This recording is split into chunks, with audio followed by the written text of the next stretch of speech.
Hello, hello, hello. Light Your Dream Team. Happy Wednesday. Hope you had a great day so far. This is Allison, and this is our monthly team live that we do on the first Wednesday of each month at 7:30 Central, 8:30 p.m. Eastern Time. So I'm just going to give it a minute. Sometimes it takes a minute for people to come on in because of Facebook. Nothing else. It's just slow. So I hope you're having a wonderful day, wonderful evening. Excited about all the new fall scents we have out here. And I am going to go ahead and get started. For those that are on, welcome, welcome. This is Allison. So tonight, I just want to quickly cover a few little things with all of you. Of course, it's the fall candle season. Officially, we're here. And if you haven't been doing much in your business lately and you want to pick it up, now is the time. You know, candles sell all year long, but fall is when most people burn candles all the way into Christmas and, you know, Christmas gifts, everything like that. So reach out to people and share. You don't have to be salesy or anything like that. Just let them know what you're doing, that you're excited about your candles. If they need candles, keep you in mind. You'd appreciate them so much being one of your customers. And just try to reach out to 2 people a day, 5 days a week. Make it a goal. And I'll tell you, you do that every week consistently, your business will grow. I promise.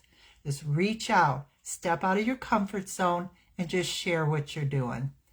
So I am really excited about the fall. I love the fall candles, and many, many people do too. The next thing I wanted to talk about, and I know many of you know about ChatGPT.com, but some people don't know what it is. And I use it once in a while when I'm trying to come up with ideas on things for marketing or whatever. It's called ChatGPT. I always forget how to say it. GPT.com. And you could just pull that website up and you type in there a question. For instance, like how can I promote my candle business? And give it a second. And all of a sudden, you're going to get a list of ways you can promote your candle business. And when it's all done with that list, it can even go on to say, do you want me to make a step-by-step 30-day promotion plan? You say yes.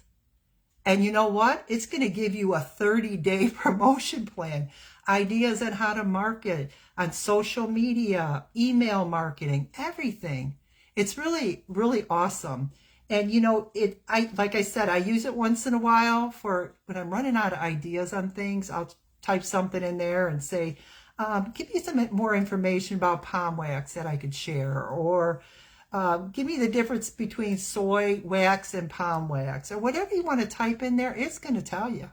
And it's beautiful. And all you could do is you could just copy and paste it and use it, or use parts of it if you like. It's totally up to you. So it's called ChatGPT.com. So also, it's the beginning of September. And, you know, some people want to go on that trip to Cancun in April. And if you're one of those, I'm telling you right now, you have to start. You have to be in the game right now because the qualifications end in December. And if this is something you want to do, you know, get with me, get with Kathy. You've got to get focused and start plowing ahead, because the next few months is when you're going to have to get the volume. And you're going to get the volume for the trip by doing it different ways. I personally do it several ways.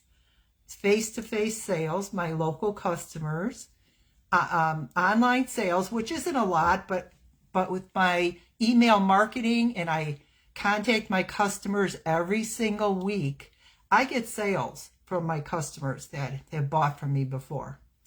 I do vendor shows, and you also get points for sponsoring and also fundraising. So I do a whole variety of things to try to pull in as much volume as I can.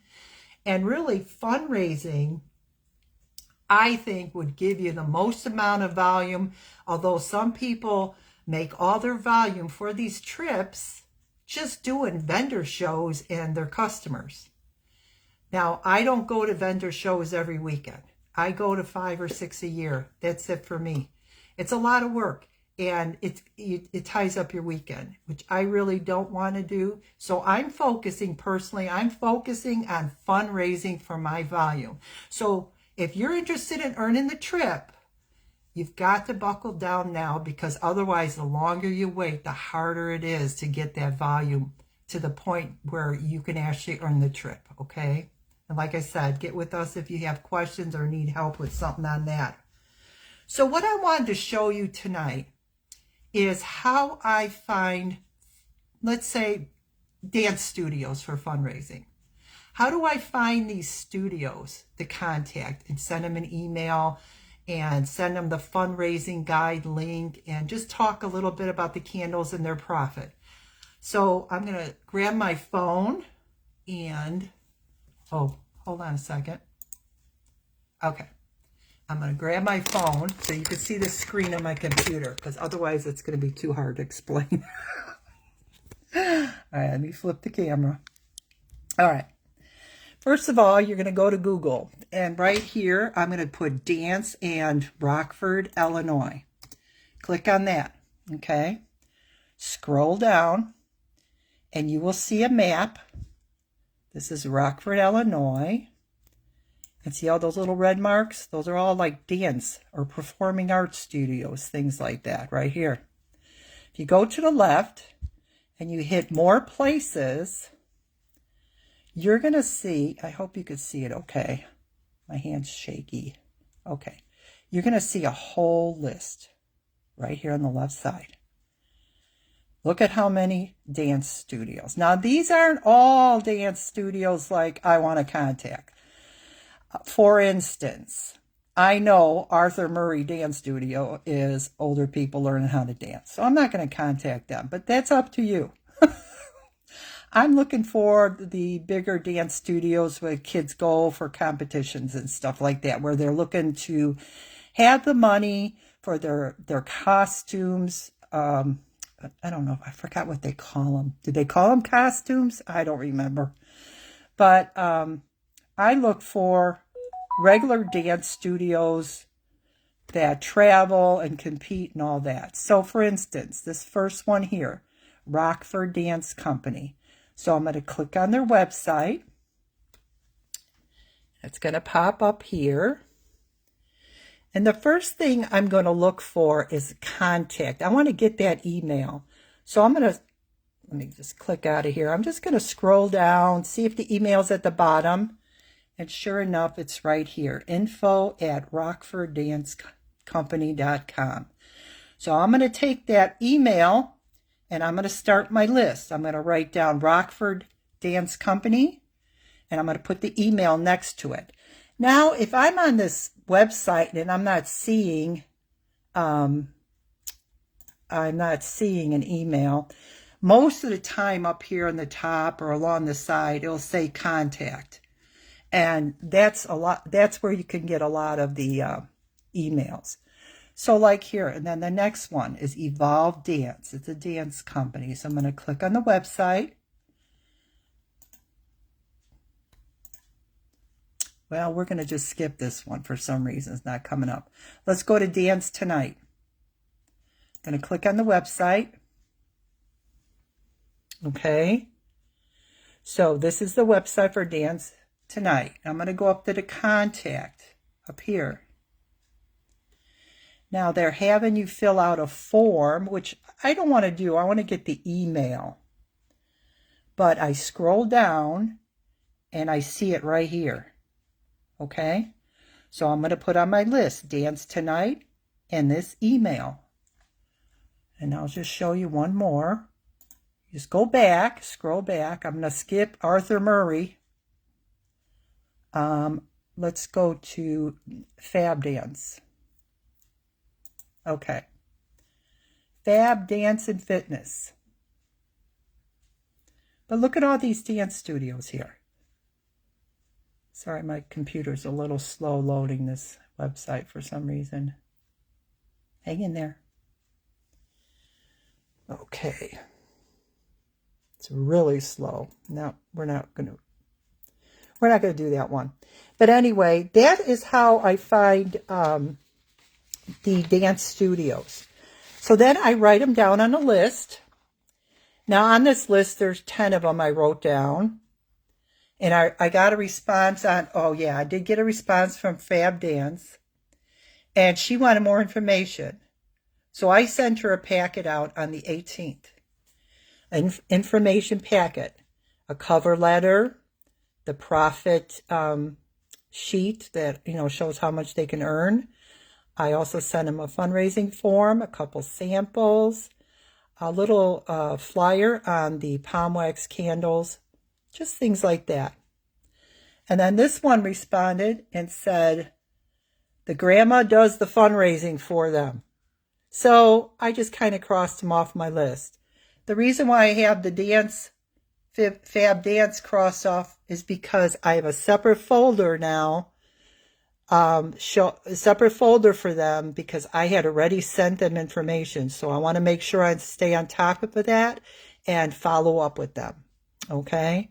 So if you have any questions on how I do the searching on Google, just let me know. Sorry, I'm going to hook my phone back up. Just let me know, okay? It's really...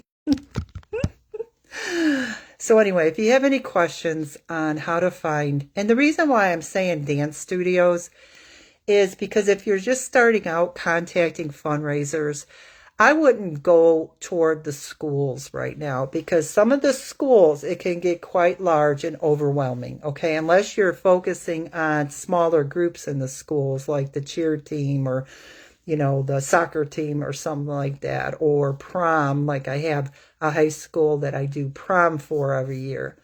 That's different. But going after a whole school, that might be a little too much at the beginning when you're starting out. Dance studios for me are always awesome to work with. It's usually one of the parents that are handling the fundraiser for the rest of the moms. So it's usually organized well. They get back and they respond well. So that's why I'm saying kind of go with an easier type of fundraiser than a school. Okay. And that's about it tonight. I just wanted to get on here for a few minutes and let you know a few things. If you're in the book club, tomorrow is our book club at 8:30 Eastern, 7:30 Central. And I will be sending you out a link tomorrow morning for the Zoom on that. And it's not too late to join the book club. We are just finished chapter 1. We're going to be talking about chapter 1. It's called The Multiply Method with Sarah Robbins. Excellent book. And I've already learned some things so far that I implemented today. So we'll see what happens. So join us if you can. Let me know and I'll get you the link and you could catch up with us. Because like I said, we just started the book club. So we're only on chapter 1 this week. We're finishing chapter 1. So if you have any questions, just let me know. And I won't keep you. And you have a wonderful evening. And we'll be talking to you soon. Good night.